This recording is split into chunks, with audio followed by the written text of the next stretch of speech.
তাজা বোমা উদ্ধার ঘিরে চাঞ্চল্য কোচবিহারে। শুক্রবার কোচবিহারের সেতাই ব্লকের কোনাচামটায় উদ্ধার সকেট বোমা। ঘটনায় চাঞ্চল্য সেতাই। স্থানীয় বাসিন্দাদের অভিযোগ, গভীর রাতে বাইকের আওয়াজে স্থানীয় একজন বাসিন্দা বেরিয়ে লক্ষ্য করেন তিনটি বাইকে বেশ কয়েকজন পালিয়ে যায়।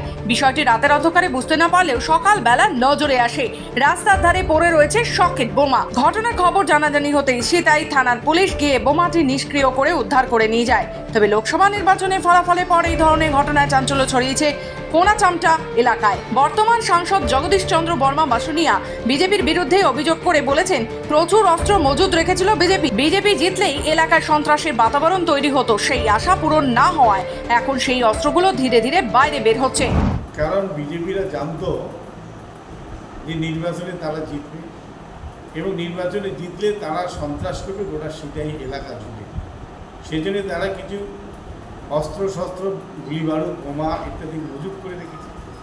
এখন নির্বাচনে হারার পর তারা নিরুৎসাহ হয়েছে এবং সেই সব বন্দুক বোমা নিয়ে তারা বিভিন্নভাবে ব্যবহার করার চেষ্টা করছে।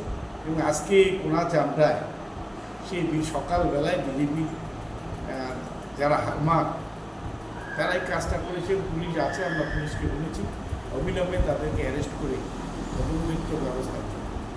যদিও ভোট পর্বের পর তাজা বোমা উদ্ধার ঘিরে আতঙ্ক ছড়িয়েছে এলাকায়। কোচবিহার থেকে নিজস্ব প্রতিনিধি রিপোর্ট, খবর বাংলা।